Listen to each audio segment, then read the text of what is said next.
Greetings, citizen. Welcome to the show, and thank you for listening. For more of the art of wargaming in your life, definitely check us out on Instagram and Facebook. If you'd like to support the show, we have a Patreon account where you can do just that for as little as $1 a month. What we can offer will expand as the show does. If you don't have extra funds but would still like to help us out, you can give us a like, share, or 5-star review wherever you listen to podcasts. Want to get in touch? Feel free to message us or hit up our email, artofwargamingpodcast@gmail.com. We look forward to continuing the conversation with you because we know the world is vast, with many different ideas on tactics and strategy that can be applied to the games we enjoy. You're listening to the Art of Wargaming on the Ear Firm Network.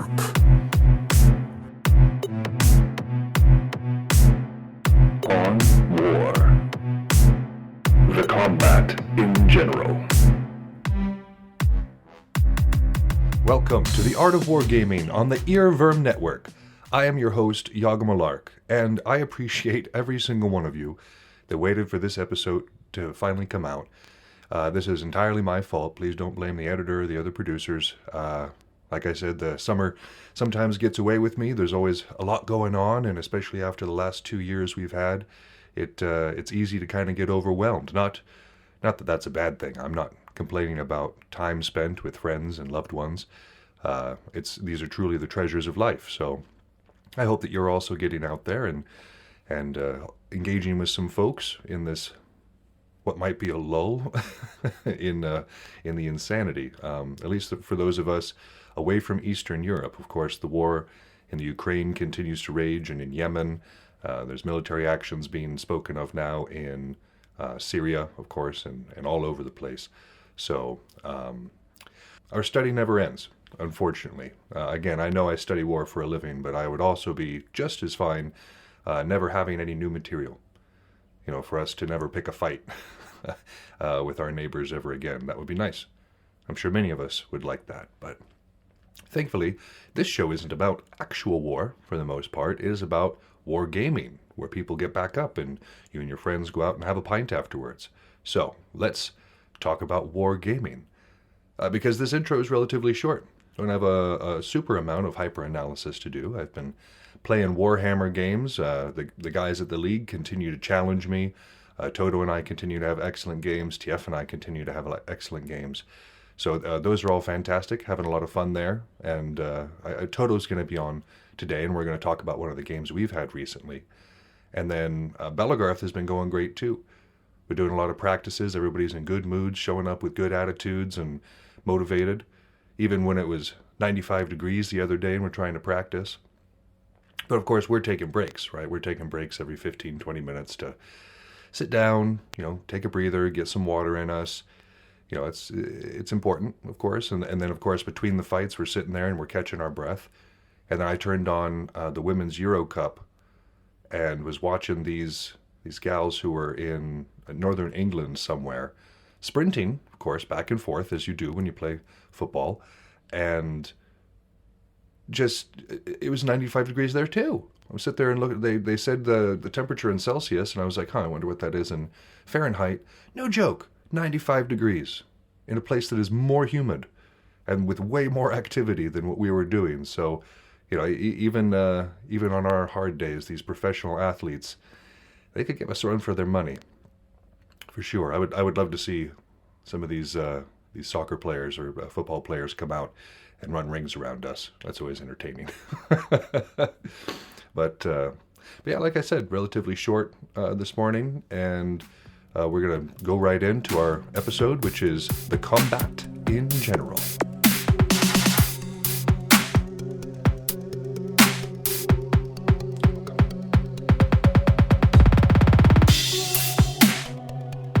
In some of the more recent episodes, especially concerning this book, we've been speaking about a lot of logistical things, a lot of things concerning time, material, people, morale, various forces that contribute to the combat, forces that shape the way that the combat is going to take place, the way that the forces in it are going to act, and thereby the outcome.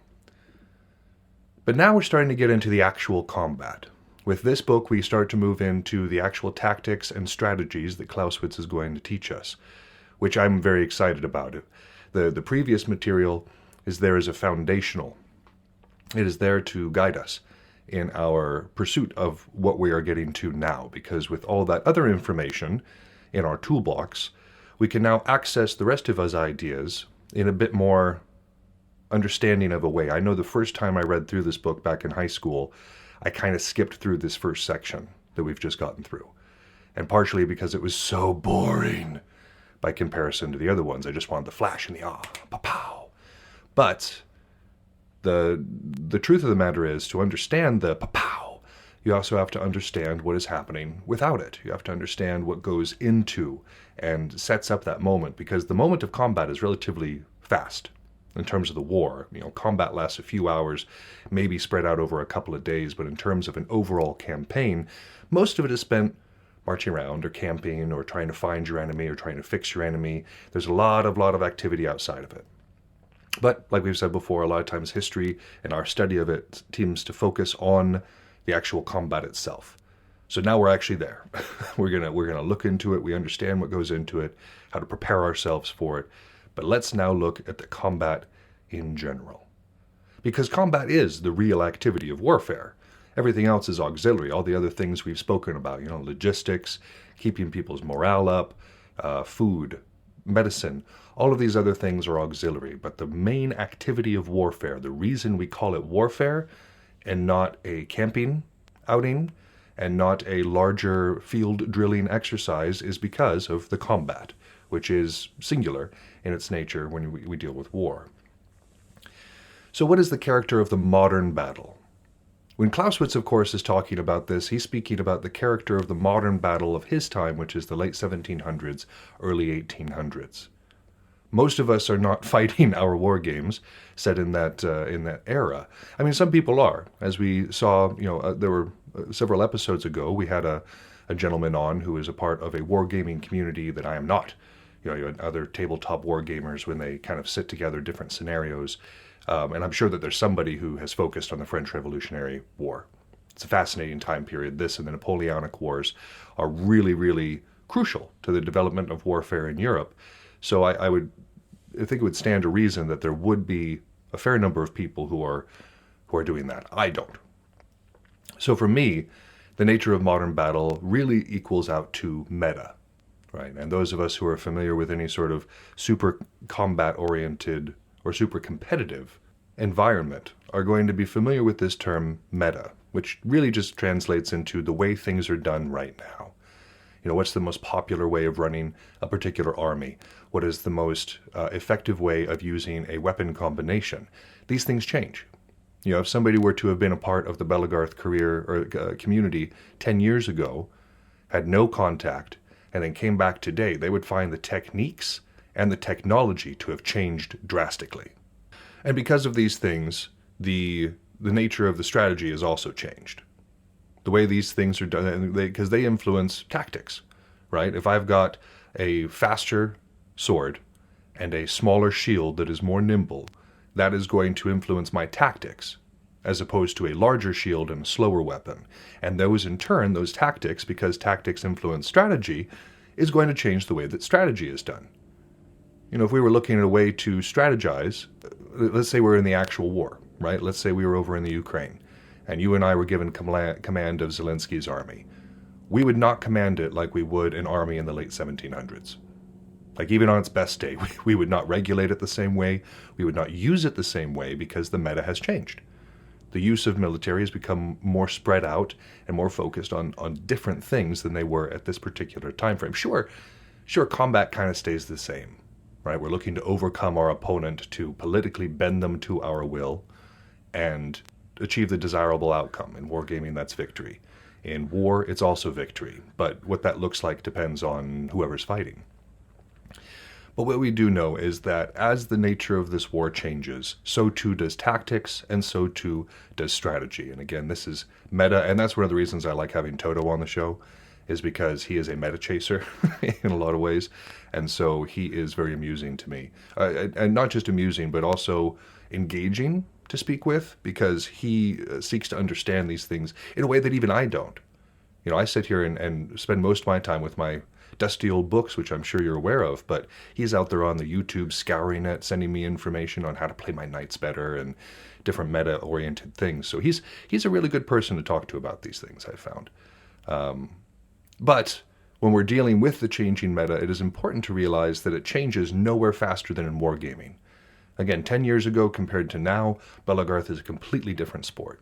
Same thing with 40k. I don't know how many different editions it's gone through in that time, but playing 40k 10 years ago would be very different than playing it now. A person who played it then would absolutely have to sit down and do some studying before they could be effective in this current meta. Let's talk about this combat now, though. This combat in general. It's a simple idea, right? The point of combat. It is the destruction of one's enemy. The simple idea, but as we've found, simple things are not always easy. And this simple concept of destroy my enemy before they destroy me has a lot of nuances through it. For instance, one of the things we wish we could do, and one of the things that movies have set us up for failure on, is the idea that victory can come in one large monumental effort. All it takes is the singular application of one's will and of force to achieve the outcome that we desire. But that's not the way of it. That's not the way of war. That's not the way of wargaming. It is never, well, rarely. There have been a few times in history where it has worked out, but the vast majority of the times in history, the only way to achieve victory is through small victories, smaller acts that like kind of get bound up into a whole. Remember that strategy is using whatever happens tactically to our advantage. Therefore, victory is done through all these smaller things, all these smaller tactical engagements lead towards our victory, strategically speaking. And all of this is aimed at overwhelming the enemy. But what is overwhelming the enemy? What does that mean to us? Well, on the surface, it means to eliminate their ability to continue the contest. You know, they cannot fight us anymore. Tabling your opponent. They can no longer continue the contest. Even if there's some time left in the game, they don't get to play anymore. They have been tabled. Eliminating the contest in Bell is a very similar thing. You can take away a leg, take away an arm. That also, a lot of times, will eliminate the contest itself. The whole body doesn't need to be destroyed if the limbs do not work. But even this is only a means to the true object, which of course is victory. We're not taking to the field to destroy our opponent's army for no reason other than that. It is to achieve something. It is to, again, get the points necessary to win at the game of 40k. It is to be able to dwindle their numbers to such a point that we are able to win just through sheer weight of fire in something like Belargarth. So these are the things that we mean when we say overcoming the enemy. When we're looking to overcome the enemy, because it is such a high-stress situation, again, remember that we do not have to deal with it nearly so much. If we die, we get right back up. If our little figurines are said to have died, they go right back into our box to be used next time. Real people do not repair so easily. Real armies are not replenished so easily. So we must plan ahead, right? Like especially in real life, but what we're doing here, it is good to plan ahead. It is good to have some sort of SOP, I would guess, in place so that we can react in the moment a little bit quicker instead of sitting there and trying to think of something completely new, which can be stressful and is not always successful. We have, a bag of tools. A bag of tools that we can put into our plans and say, okay, we're pretty confident on this particular aspect. I'm pretty confident in my high cross. So if I can plan to put myself in a position where I can throw a high cross at my opponent, then that works out for me. But that is also loose. See how my plan there wasn't completely detailed. It wasn't completely structured. I had a general idea what I want to do, throw that high cross, because even if it's a great plan, we need to leave room for adjustment. There needs to be room for failure, because we will fail. Something about that plan will fail. At some point, I'm going to take a step that means that I should probably hold off on throwing that high cross lest I be destroyed in the process. That goes against what the plan was, right? Plan was throw high cross. But in this particular moment, I'm reading the situation saying, I need to hold off like throwing that high cross. I might land it, but this might not be the situation to do so. I have to be flexible. Even though I know my strength, even though I know how to apply it, I still need to be flexible in the application so that I don't step in my own way. Because the enemy is not a passive thing. The enemy does not sit there and say, oh, they're going to throw a high cross. I'm just going to stand here. That's not what happens. The enemy is just like us. The enemy is thinking. The enemy is looking for victory. If the enemy has come to the field against us or has come to the table against us, we have to assume that that enemy has at least a small amount of competence, and that makes them dangerous. So they are not passive. They are looking to upset our plans. If we have plans and we're revealing what they are, they're definitely looking to upset those plans and to gain the initiative themselves, to be able to put us on the back foot. If my opponent knows that I throw a high cross, if they know that that is the one shot that I throw, then I could have practiced that shot 10 billion times, but if they know what it is and they know how to block it, I now have a bad plan. That plan needs to change. Even if my high cross is my best shot, I need to set it up a little bit differently. I need to pull some fakes. I need to do a flurry and go to some different quadrants and shake up their defense in that particular area. If I'm on the field or on the tabletop, if I've got a particular set of stratagems I run through, but then my opponent does something unexpected, do I use the same stratagems? Do I put myself into the same tactical positions if my enemy is different? No, this is folly.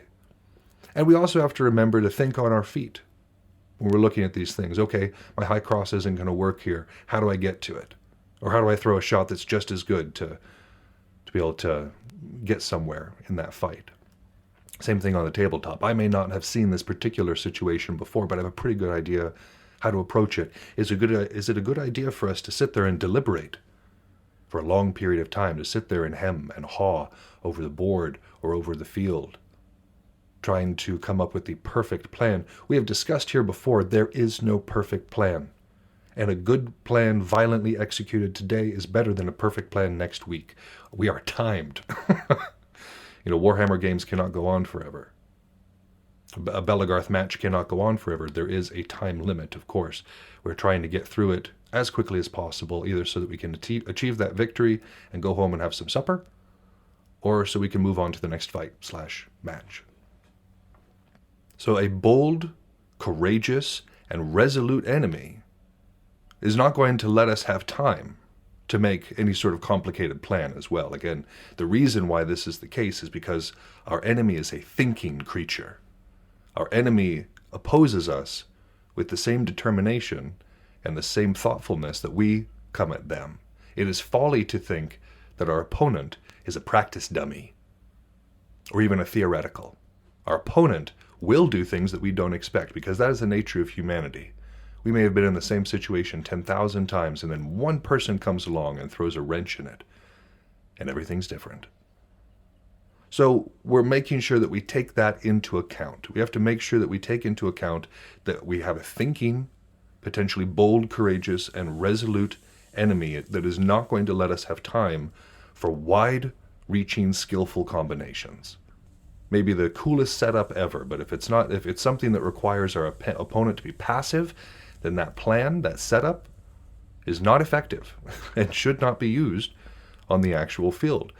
Again, we must take into account the nature of our enemy. Imagine yourself across the table there, working, using whatever weapon combination or army is most effective in the moment, using the best tactics in the moment, mirror your intelligence, but then also realize that the intelligence you're going against is nothing like yours. I think completely different than Todo does. I think completely different than TF does, or Kaji, or Juniper, or any of the other people I've had on the show. It's part of the nice thing about having other people on the show, is to hear what they say, is to hear the differences in the way that we think. And it goes to show that every person is going to approach these situations differently, even if we're educated the same way, even if Todo and I sat down and we read the exact same books, and we drilled in very similar ways, we would still have different ways of thinking and different ways of approaching the field. It is just natural. We are We're individual creatures. As much as we are social and communal, we are also individual. And we must remember that. We must remember that not every enemy is the same. If I played Todo like I do TF, I would not do well. If I played TF like I do Todo, I wouldn't do well. And same with everybody else. You have to play them as though you played them. Right? And that's just not to say we don't have a few things that we are confident in. You know, there's not a few things that we're like, okay, I've practiced this. I can generally do this and have it work out well. Screening, for instance. Tried and true activity in real war, tried and true activity in wargaming. Making sure that there is a buffer between your important stuff and their stuff, whatever it may be. I know that it won't be the game that we're discussing this episode, but Todo and I had another game recently where he screened excellently, where he provided a speed bump, if it were, that I had to cross to get at the rest of his army. And that's good, especially when you're going against somebody like Knights, where holding up even one unit someplace else can make a difference. When your units are like 150 minimum, every single one of them is precious. Every single one of them is necessary for each combat. And so being able to even hold off a few of them, that's huge. That's huge and contributes to victory in a very clear manner. So this victory we want. Why? What are we looking for? What does victory look like to us? Is it simply the destruction of our opponent's army? That is a means to an end. Victory is gains, right? Victory comes with gains, whether those gains are the cannons, the captured cannons, or POWs of our enemy, whether those gains are resources like gas or oil, whether those gains are political, taking over a country, annexing another area. These are all real gains in the real world. In wargaming, our gains are very, very simple as well. We get the objectives, and then we get the victory. We get the whatever the terms are for the victory in the field battle that we're playing, and we get the victory. Because these gains can be in a number of different ways. But most of the time when we're speaking about these gains, it's going to be gains in territory or in numeric superiority to our opponent. And those gains can be accomplished off the field too, right? And in this particular case, numeric superiority could also be just skilled. We're not necessarily being able to bring on an entirely new guard army to accompany the one that's already there. But we will get more skilled with the forces that we get. It's not like marbles, obviously. If I beat Todo, I don't get his Grey Knights. But woo, wouldn't that be fun? I also wouldn't have any armies, so there is that too. But with these gains, when we're thinking about gains, what we're trying to get with our victories, we also must consider losses. And losses can come at us in a myriad of different directions. Losses can be in morale, as we've discussed before. That can be one of the most devastating things to lose. Troops, the actual people on the field, whether it's our teammates or whether it's our plastic miniatures, our troops themselves can be lost. Equipment, as we were talking about before, one of the primo things to do at the time that Clausewitz was writing was to capture cannons. Why make new cannons when your opponent has perfectly good ones right there? So go capture cannons, then use cannons for our side. It's a little bit more vague and nuanced for what we do. But, suffice to say, like let's say that I'm wanting to go and deprive my enemy of their polearms. So as an archer, I'm shooting their polearms down. Well, the enemy has just lost not just troops, but that equipment as well. That ability to reach long range. And so by altering those losses, I've also altered the conditions of victory. So equipment can be very important, especially when we think about it in terms of who's got the artillery, who's got the long-range capability, who's got the armored capability. How do we deprive them of that advantage, that material advantage? So losses of equipment. We have a loss of courage, which can be different than a loss of morale. A loss of morale is the ability for the army to be cohesive, for the army to maintain its military bearing, as it were. Confidence and courage are different. Those are the things that say, let's get out there, the pep, the gusto. And those can be lost. They can be worn down over time. Even the most sure of themselves, even the most confident of fighters or players can have the wind taken out of them by either a series of losses or by a devastating tactical loss of some sort. These things can be a loss for an individual. I'm sure we've all experienced it, whether it be in physical or intellectual wargaming, a long string of defeats. Maybe to different people, maybe to the same person. And these losses take a lot out of our ability to conduct combat in general. And then, of course, you have cohesion, the ability for an army to bind itself together, to have one unifying purpose, one idea that drives forward. As this chaos begins to occur, and as, of course, we're losing morale and troops and equipment, it can be hard to keep track of who is where and what we are capable of. I may be perfectly ignorant of the fact that my spear section just got taken off of the field, and I'm left now with no long-range capability. Well, it doesn't matter. It doesn't matter that I don't have that anymore, but if I'm still acting as though I do, it loses cohesion. If you have some people that want to go back and some people that want to go forward, you lose cohesion. If you have models more than 2 inches apart, well, that's a cohesion rule, but it's still the same idea. We're trying to make sure that everything is not only kept together physically, but also spiritually or energetically, moving in the same direction, cohesively. So some of these losses that we've talked about can be more detrimental than actually losing the battle itself. To have an army be completely demoralized, to have it lose its confidence, to have it lose its courage, these can be more devastating than the loss of people, than the loss of equipment, because the fighting spirit might be lost. And that is an important part to actually succeeding in the combat in general. The other things could be loss of ground.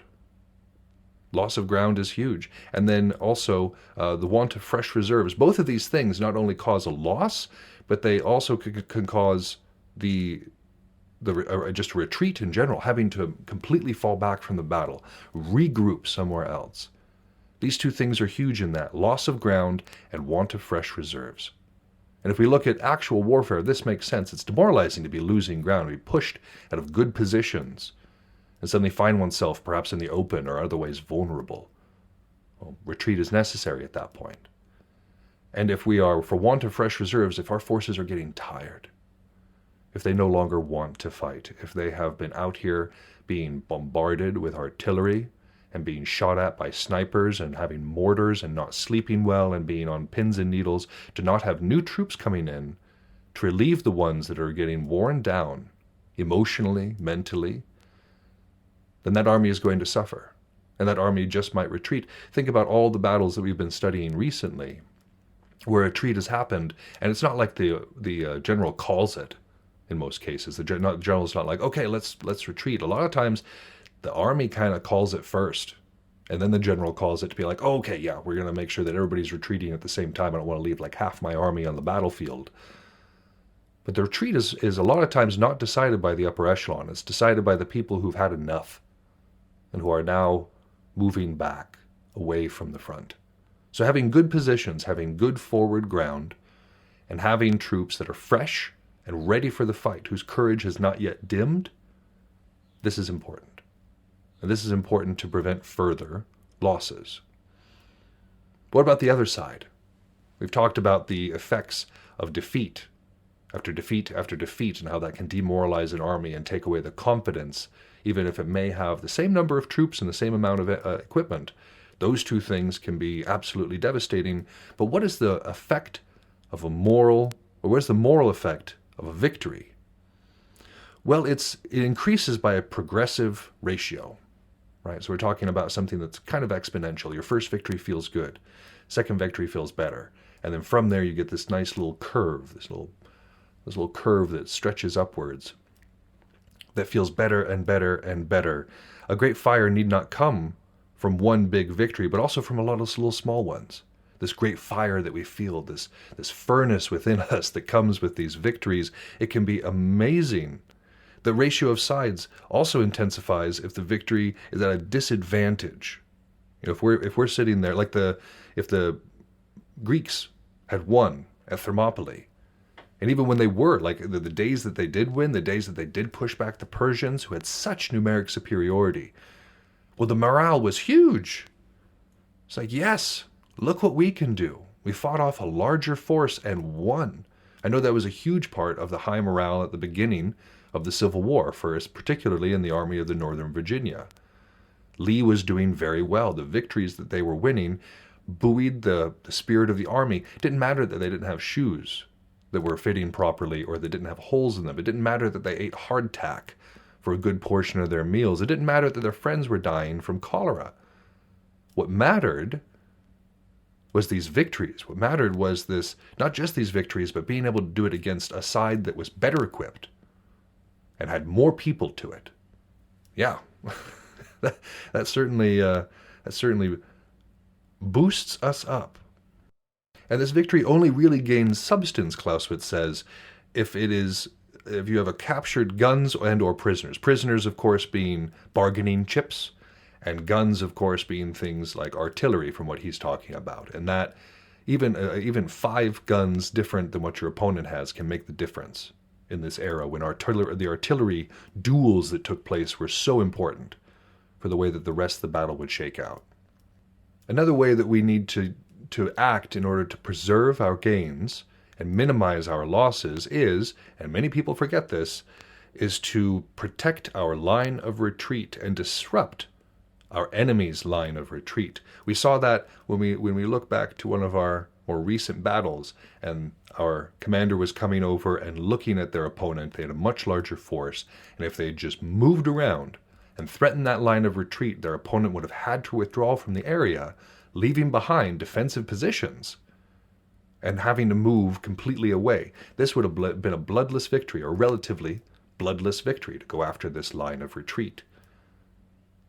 If people go at ours, we need to pay attention to that, because if we get cut off, for instance, in another game that I played against Todo, it was this Tide of Ascension, or Tide, I can't remember exactly what it was called, but the idea was that you couldn't get your command points if you didn't hold the objective that was in your deployment zone. There were a bunch out in the no man's land, but then there was one in our deployment zone, and if we didn't hold that, we didn't get command points.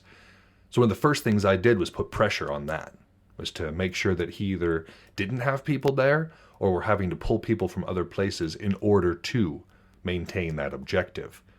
And so knowing where his line of retreat was, and knowing that he really couldn't oppose me in the way that I was coming in, really threatened his ability to conduct the war, and kept mine safe. My line of retreat was fine for that entire match. And a good reason for that is because I took the initiative and kept him on the back foot by threatening his the whole time.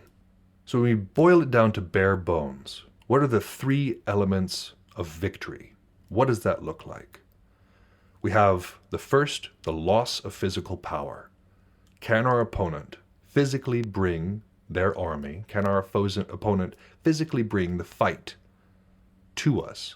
Or have we taken away their physical power? Whether that be in material, like equipment, weapons, or in actual people themselves, the loss of the physical way to conduct war, huge element of victory. The loss of morale, the loss of the moral power, taking the wind out of the sails, as it were. I can't tell you how many times I've had a wind kind of congeal before the fight was even over, before the match had even been decided, because of the loss of morale power. I've seen an enemy make mistakes, costly mistakes, because the wind has come out of their sails. So that's definitely one of the elements of victory, taking away that fighting spirit, taking away somebody's ability to think on their feet and not feel, bitter or begrudging over what has already taken place. And then the last one, of course, is over the relinquishment of intent. Does our opponent still have the desire to do what they came to do? If we're sitting there at a 40K table or some other form of intellectual or gaming, do they have the ability and the desire to continue the game? Well, if we've taken all their checkers, then no. They have to relinquish that intent. Somebody is dead on the battlefield. If we have killed them in physical wargaming, quote unquote killed them, they can no longer have their intent. In terms of a larger, more historic, like let's take a look at the Ukraine, perhaps. Zelensky's plan, the leader of the Ukraine, his plan isn't to destroy the Russian army. It's not to invade Moscow. The relinquishment of intent that he speaks of is the relinquishment of the invasion.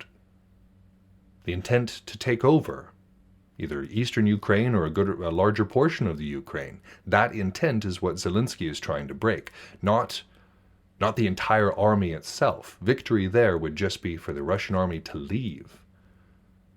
I've seen this several times in history, where you don't have to have a wholesale destruction of an army to break its back, metaphorically speaking, and send it packing.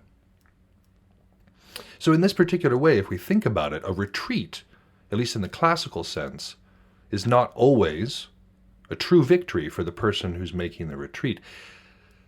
Many times, a retreat has resulted in somebody being able to regroup and come at it fresh again, because a retreat is not a loss of physical power. The army is still there. The army is still very much intact. It is not a loss of moral power, especially if that retreat was done in an orderly fashion, and not for reasons that are panicked or something along those lines, but is more of like a tactical repositioning that we would consider like a retreat. It can always come back and bite us. And then that intent may not have been destroyed. It may just be one of those things where we realize that our high cross isn't going to work. We take a few steps back, reanalyze the situation, and come at it with fresh eyes. This can be what a retreat is. It does not have to be a defeat. We must keep that in mind. Too many times I've seen people get sucked into a fight, and perhaps taking a step back from the fight and reassessing, readjusting where they were coming in would have been of a huge benefit, but because their blood was up, because they were overcommitted, the retreat didn't happen. And so they did have the complete loss of physical power or of the ability to continue on with that war. And I've very much had times in 40K where I've done this too, where I've pulled forces back and repositioned them to other sides of the board. It may have felt at that time that I was giving up ground, that I was retreating, and I was. To use what I had, to use the forces that I had, to use the equipment that was available to me in a way that was more effective, in a way that was going to accomplish my aims in a much more direct fashion, in a good plan, not a perfect plan, sort of fashion. So these are the ideas that we're coming into this new section with, this idea of the combat in general. What is victory? What are we hoping to attain with these various tactical and strategic situations? And finally, of course, how do we get there? How do we get this victory that we desire so greatly? Here to help us with that question a little bit and to talk about, the meta and the nature of how that changes, the simple idea, hard executions, and then fighting against a resourceful and skilled enemy, not a punching bag, but a resourceful and skilled enemy. We get to talk to one of my best friends and an old-time favorite of the show, Todo.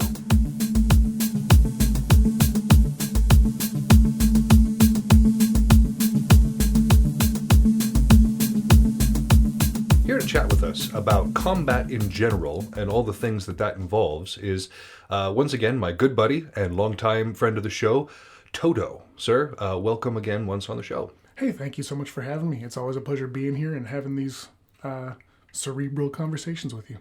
I always dig it too. And I really like that format that we did with Soren a few weeks ago. The idea of having a show or a part of the interview be before a game and part of the interview be after a game. And so Todo agreed, and so we're going to be kind of doing the same thing with this. But the topics that we're going to be kind of focusing on for this are something that's right in Todo's wheelhouse, right? So very first on in this chapter, Clausewitz talks about the nature of modern battle. And as we said in the previous section, most of that stuff doesn't make sense to us. Like we're not fighting a battle that comes from the time of the late 17th century or the early, no, that's wrong, the late 18th century, early 19th century. It's hard I always get those mixed up. I've been a historian for years, Todo. And I still get that mixed up from time to time. They should have just named them right the first time. That's true. I mean, I get why, like 0 to Right, you need to 99, have the a first century. It does make sense going all the way back, but come on, man. Yeah, no, I get it. But, that nature of modern battle is no longer what we use. What we use, the name of it, I would think now, is meta. Right. Right? And so when I'm trying to figure things out, or when I'm trying to do anything, Todo is my tap into the meta. So let's talk about meta and the way it changes and how we adjust to those changes, because you're involved in several really competitive communities. I am. I've always enjoyed competition at a very deep level. I've always had a big appreciation for people who are very talented at specific things and take that talent to new heights. People are fascinating, man. They're so cool. Yeah, they are. And it can be hard to keep up sometimes. And I mean, but you remain preeminent. Like, you've won fighting game tournaments. Just this weekend, in fact. See, case in point. You've absolutely done exceptionally well with Todoville when we're dealing with Belagarth. How do you keep ahead of the meta? Because it's not enough just to be following it. If we're following it, then we're going to be kind of in this lukewarm place. You're able to keep ahead of it. Right. How? So I want to loop back to our confusion earlier over the labeling of centuries, 17th, 16th, that sort of thing. It would probably be a lot easier for us to conceptualize if we talked about the first century more often. Like the fact that we don't have that first century discussion ever in conversation makes this kind of harder to grok. And so we don't learn from the warfare of the first century. We're not even talking about that century in these terms, because the meta has evolved so many times from this point that it's completely irrelevant to the modern conversation. And what that means is things are being either vastly improved upon and reinvented, or the fat has been trimmed away. And on these iterative trimmings and re-establishings of concepts, what is foundational emerges. And that is just being honed to a sharper and sharper point as the centuries move on. Range is better than melee. Once you get your bows and arrows out, tactics change. Once you get crossbows, once you get guns, what combat is that shifts so vastly that was relevant even 200 years ago. A pretty big chunk of humanity's dominance on this planet is completely irrelevant. We don't care about it. We don't need to know it. Nobody uses the phalanx anymore. It's not effective in modern warfare. Precisely. Like, it's not, and it's fun to study as esoterica, but it's not like you're trying to utilize this in the manner of a general, right? You're just learning what was so popular.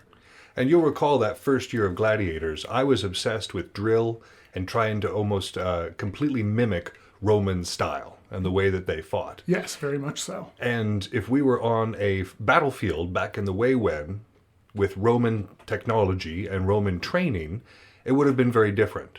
But the face of modern Belagarth, the face of the modern meta at the time, what did not favor what I was doing, despite the fact that it had worked amazingly, millennia ago. In the current era, it was useless. Right. And you told me that at the time. I did not listen to you. And, that's just kind of the theme of my early career. Everyone stops listening when they should sometimes. I've been guilty of it many times myself. Like, no, I'm obsessed with this chasing this thing. But to find the meta, you have to have that humility, though. You have to have the humility to say, I don't know everything. I need to be looking. I need to be searching. Even recently, you did that to me once again. You've checked me and made me better, because I was so kind of wrapped up in the idea that I had conquered the meta, as it were, with my little fighting group. And you had assured me that I hadn't. And then I went against Soren, who was outside of what I knew, who was very, very current with the meta, and he destroyed me. Right. Just destroyed me. And I suddenly had this moment of like, I need to pay attention. The nature of modern battle is very different than the techniques that I'm relying on. Absolutely. And regarding things like a phalanx, the reason why you don't see that sort of tactic in even a game such as 40K of some dominant spacing of your units on a battlefield is because in real life, battles are best of one. Mm-hmm. You're going to fucking die. It was much, much harder to adapt. And most of the time in those days, if you were fighting someone, you were trying the thing that worked best for you in the past.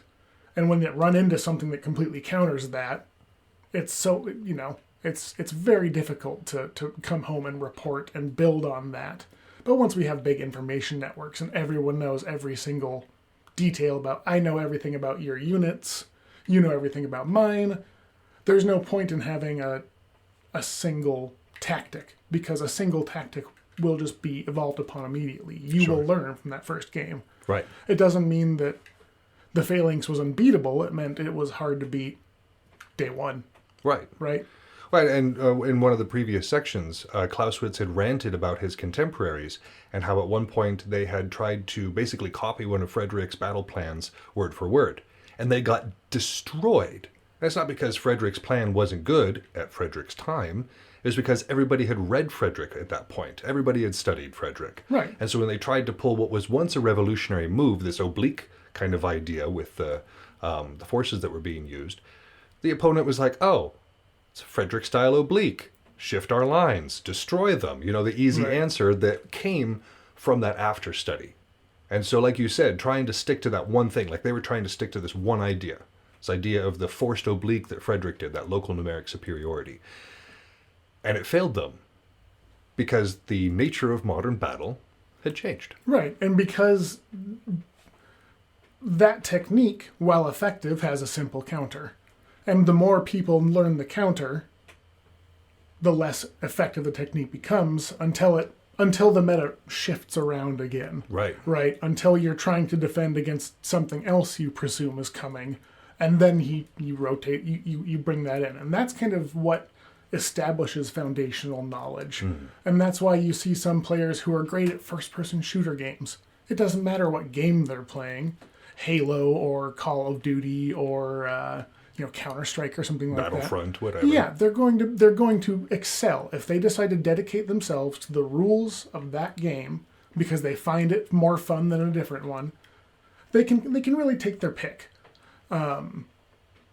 And the meta is just a fine-tuning of that rule set. It's like, oh, I can run on walls in this game. I can run through walls in this game. Mm-hmm. That changes what is good or bad. I like this gameplay more. You can pick your battles in the most literal sense in today's meta and continue learning every single day. But like you said, we have the luxury of being able to lose, like horrifically lose, and not actually lose. Exactly. Because in the time that Frederick's writing, in real war, if your force gets decimated, you don't get to go on and fight more and more battles with the exact same people trying honing those tactics. It's fast, it's real, but there's also, again, like you said, it limits the ability of your opponent to respond when it's just that one-off. If it's that one Roman legion coming in and crushing a village, and the people there don't necessarily have the chance to be like, okay, well, everybody raised from the dead, we're going to check our mistakes and do this again, right? Right. And so what we would define as fighting a skilled and resourceful enemy is different. Because at that time, it was what can we rehearse? What works? And still try to look out for a change, but it didn't change as fast. Right. More recently it does because we have such high technology, but back in the way when, it was what it was.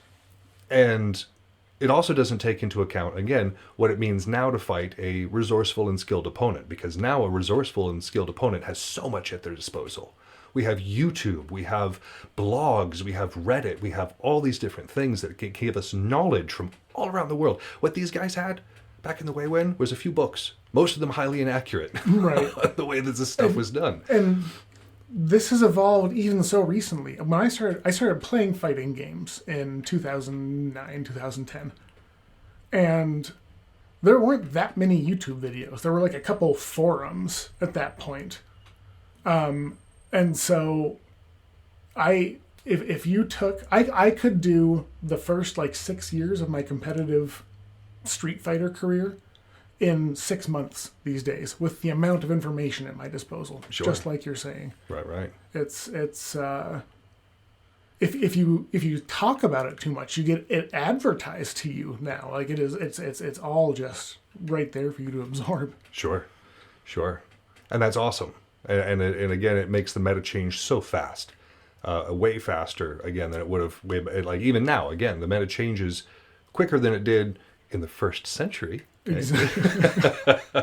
but it doesn't change as quickly as it does for us in the wargaming community. I mean, just think back several years in Belagarth to when those door shields ruled the field, where it was just this mass of these large, like, and when we say door shields, dear listener, we mean door shields. It's like a door, a big rectangle that you slap on the front of your body, and it provides great defense and hinders every single attack you throw. Like there's obviously a bonus to it, but this combination of door shield and flail dominated the meta for the longest time. It doesn't anymore. Why is that? Well, technology changed. We got a bunch of Amgarters in that decided to move fast and speed up the rest of us, you know? They did, though. Like, they came in and we were like, whoa, we need to up the ante because these kids are fast. Right. But no, I think that's awesome. I think it's awesome.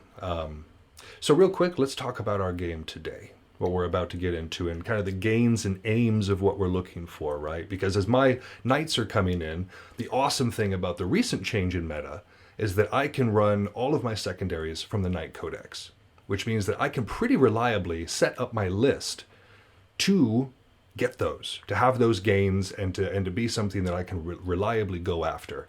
How are you with your list kind of helping to guarantee what you're going for? That is a good question. I think mostly that I am not playing around your secondaries right now. As the viewers have heard, I may have gotten a wee smidge decimated in our last match. I'm not sure if I actually talked about the score of Knights. that. You know? And you said it was your highest scoring game. It was a very polite way of putting how badly my booty was kicked that sorry day. But I'm hoping to not repeat that. And I think I had a good base for a strategy, but I think I had some tactics wrong. So I'm going to be sticking with what I did last time, just like you will this time, I'm sure. And I think that it's... with small tweaks. Again, I can use mostly knight stuff, so I don't have to try to break it up between the rest of the book. You know, I've built it around this. And of course, going against you, one of the auto takes is going to be Abhor the Witch, because everything you have is a psyker. Exactly. And just like an auto take to you is bring it down. And the point of it, again, is not so much, you know, when we look at these games, we want the objectives. We're going for whatever secondaries we need for the points. But ultimately, to achieve those things, we need to destroy our opponent.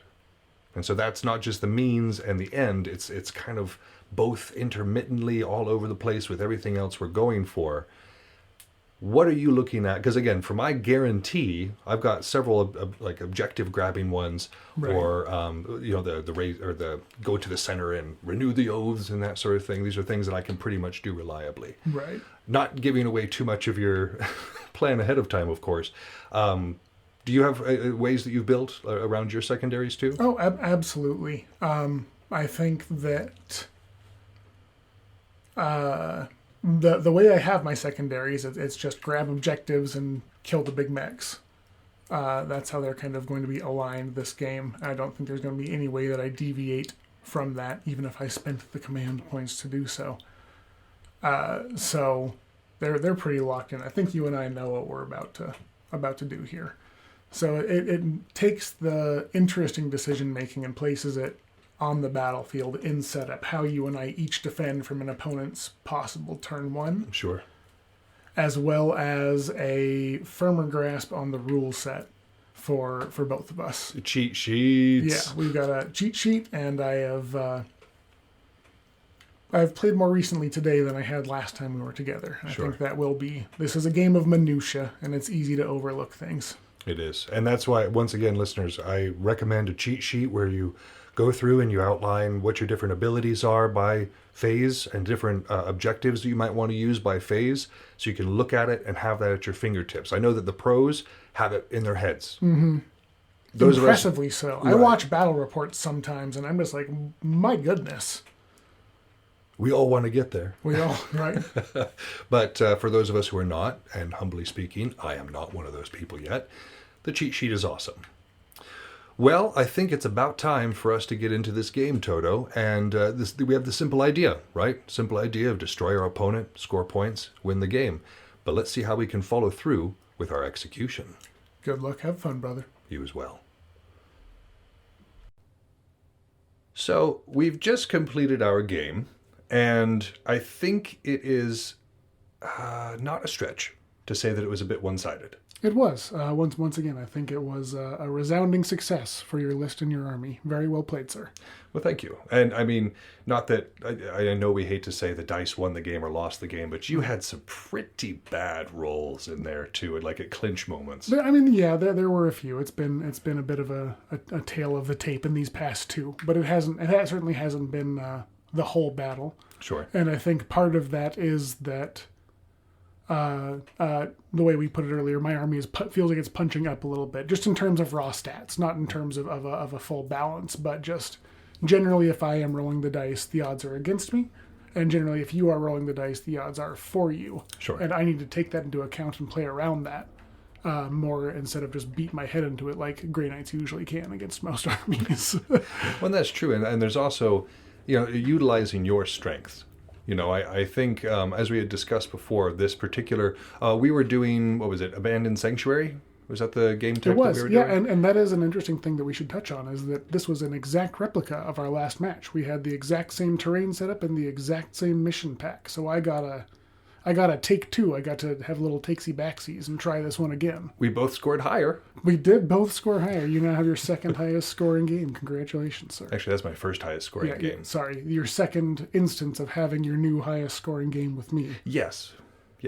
So thank you.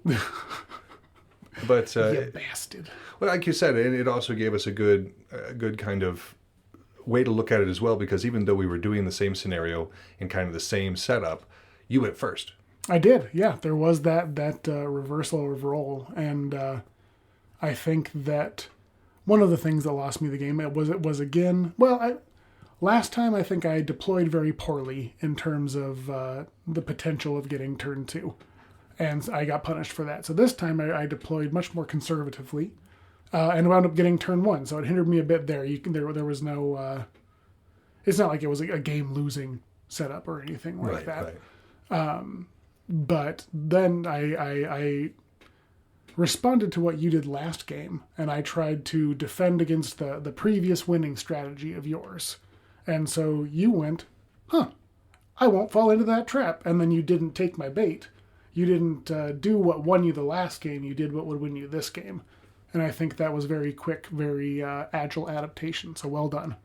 Well, one has to. I mean, as we've discussed before, like Frederick the Great was brilliant. Right. And what he did during the 7 Years' War was legendary. But if you looked 40, 50 years later, everybody had read Frederick the Great. People were up with his plans. And so when Clausewitz's contemporaries tried to mimic what he had done, everybody said no, and they slapped it down because, they knew what was happening. And I figured if I tried to do the same thing twice, that I might have that same sort of situation because, like you said, you knew what to kind of do in that situation. And I put a lot of eggs in that basket that you would be sending. You have a particular model that is very melee focused and gets across the board in a turn. And I was thinking you would send that out first again, and you did not. You patiently waited, and patience is very difficult in competitive and any sort of gaming situation. It's hard to make the correct call and be comfortable resting and letting your opponent make a mistake. Mm-hmm. It's a hard-learned skill, and that was a very good demonstration of that. Well, and for anybody who's wondering in terms of the exact stats, I've got an errant who is stacked with a Landstrider, a Warlord trait, and then the Heart of Ion relic. And the Heart of Ion, you burn a wound, and you get a +1 to your advance and charge and a +1 to wound with one of the melee weapons of your choice. The Landstrider, of course, gives me 2 more movement, and any sort of advance or charge, the lowest I can roll on any given dice is 3. 2s and 1s count as 3. And I stack this with my Princeps also being an errant. Princeps within the Kestra Mechanicus are able to put their Bondsman ability onto a Kester class instead of an Armiger class, and that enables me to advance and charge. I'm also House Raven, so that enables me to advance, shoot, and charge. And with all of those points going into it, I absolutely can get that Knight Errant into somebody's grill turn 1. Turn 1, very easily, very successfully, with little variance. And this is a game about eliminating variance. But I didn't this time, because like I said, I looked over there and it looked like Jaws. It looked like there were just like this lion's mouth that was open for me, and I thought, best not. Yep, I think that was a wise decision, sir. I think you played that well, and so because I what I wanted to do was have a 2-pronged attack towards Malark once he came into my loving arms, and when he didn't, I split up my forces. I had a clump of my army on the left side of the map and a clump on the right. This particular game, it was we were deployed horizontally parallel. Oh God, I'm bonking the table. Horizontally parallel to the long side of the board. So it was a very short gap between both of us. And there was some clear avenues, and so I kind of went. It's a very left shallow and right. deployment zone too. Yes. I think that's worth mentioning. Yeah, very shallow. Not a lot of ways to find interesting avenues or cover. It was mostly the paths forward were pretty well decided, I would say. Feel free to disagree, of course. No. I think you're exactly right there. Yeah. And so, in my mind, I was like, oh, I have so many units on the board. I was also a little horde drunk. I don't know how you Nid players or Orc players do this, because I looked down at my knights and I only kept 1 unit in my reinforcements to use. I was hoping to kind of use it as a subtle knife, if you'll allow me, to deploy where he was needed. But it turned out what he needed to be was just on the board turn 1. So I think in our next game, I'm going to keep him on the ground. And, I'm a huge fan of that too. Yeah. Even when I was using my Deathwing and the Terminators, I mean, it is nice to just be like, boom, and drop some Terminators somewhere on the board. But especially if you're going for that Dark Angel special, the Stubborn Defiance, where Right. you're trying to keep an objective, you want as many bodies on it as possible. You just do, absolutely. And circling back to the concepts of simple idea and hard execution, when I split myself up, I did have local numeric superiority. There is certainly no doubt about that. I had, on the right side of the board, about 15 to 20 units versus 2 armigers, and they just got cut down, unfortunately.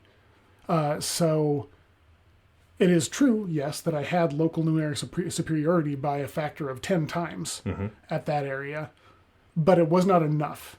And so this is where you get into kind of that concept of, yes, I had more guys, but how many guys is enough? When do I actually fall into the bucket that is labeled local numeric superiority? Because having five Marines versus 1 of your Titanic, Questoris class boys or Errant class boys, yes, I have more guys, but that's not, that's not the whole picture. There's a large power imbalance between the 2 units. Well, yeah, and of course, when we're talking about Clausewitz, his scope in terms of what we do is limited because he wasn't accounting for giant death robots. Right. I'm saying he's right. I'm saying this is a great example of simple idea, hard execution. And that there are concepts like local numeric superiority that are more nuanced than they seem. I am not saying that I had it didn't work, it never works.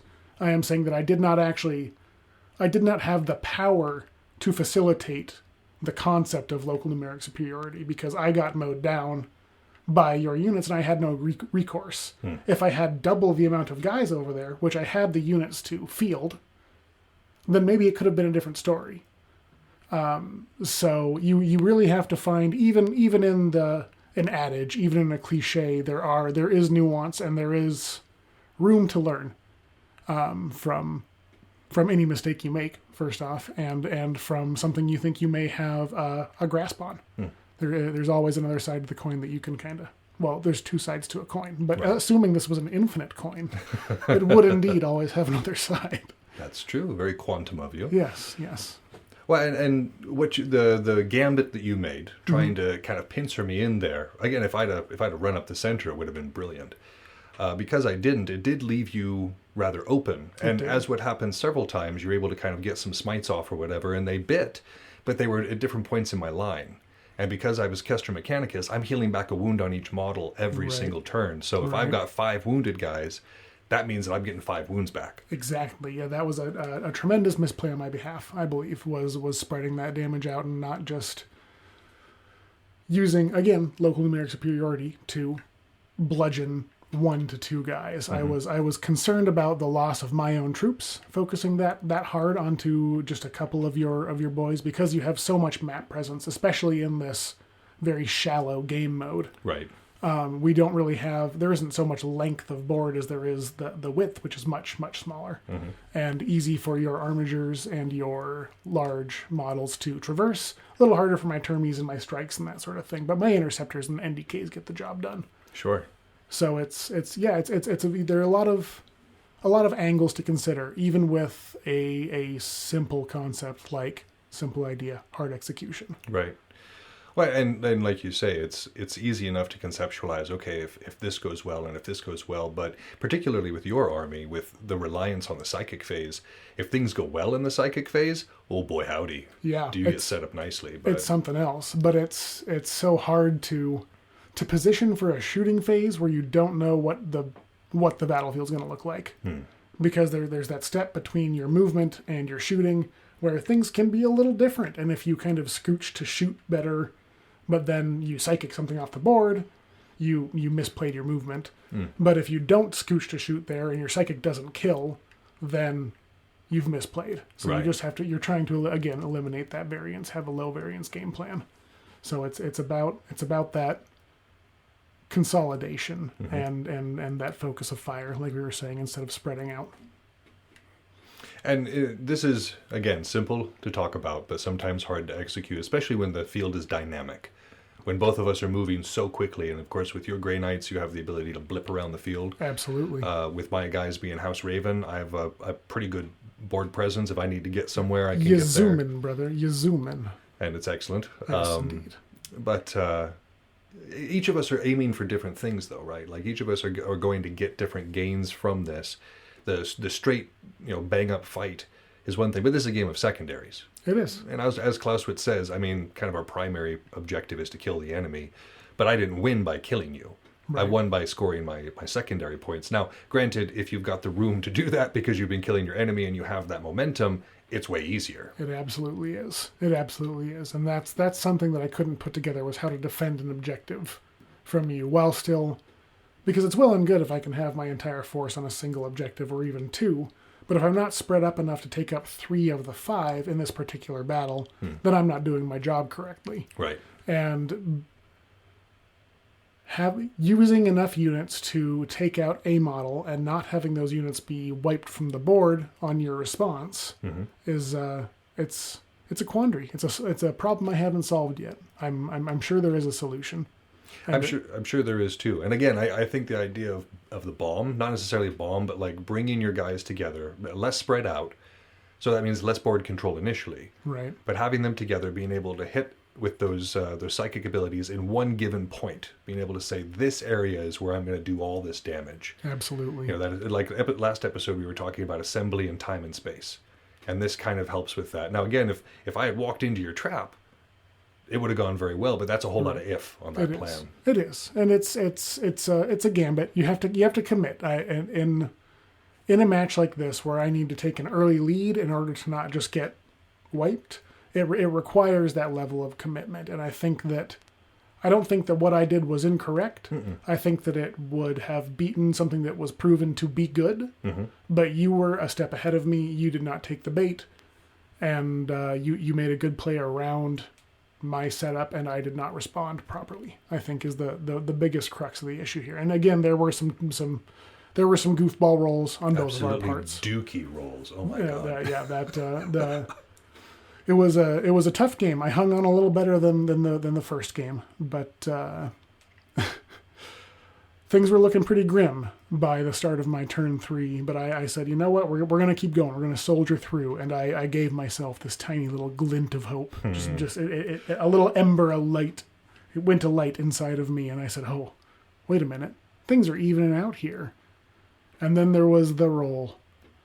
And then there was the roll. And every Warhammer player has had the roll before, where you dump CP, you say, okay, by all statistics, by all means, this should be on my side, and then it's the roll. And it happens. It happens to everyone. All ones and twos. It was nuts.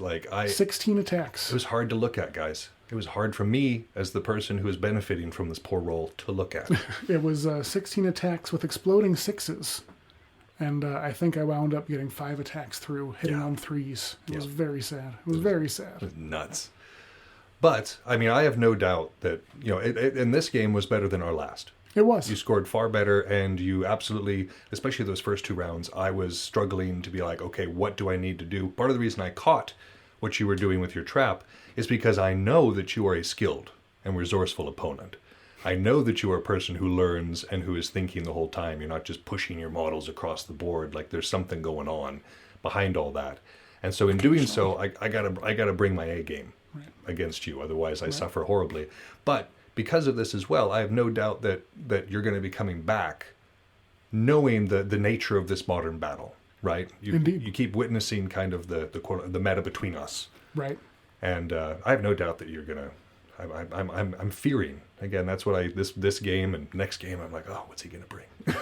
How is he going to hurt me? And I can't remember if this discussion happened off the mic or on the mic, but discussing a reduction of meta as foundational, as a trimming of the fat, that sort of thing. Right now we are trimming the fat. We are finding out what does and does not work, and we are going to be adjusting accordingly. I have a core unit that I've always run with this particular list that I think is going to be phased out in our future games because it is ineffective, and it is foolish of me to not swap that out moving forward. Obviously, I wouldn't have this luxury in a tournament, but for the sake of having games that are less one-sided, I think it is prudent of me, and it would be foolish not to, even. So absolutely. And you're, like you said, if you're looking at your list and you're saying, okay, these guys are doing this amount, these guys are doing this amount, but if, like you said, I think it was your Tech Marine, right, who was just not able, with the way that the gameplay was going, to actually be useful. He was not, unfortunately. I mean, he was able to come in and hit things on occasion, but that wasn't what his purpose was. Certainly not. And I paid a CP to give him a relic, and he didn't get to use it at all. So, and on top of that, he had another point dump that I was unable to use.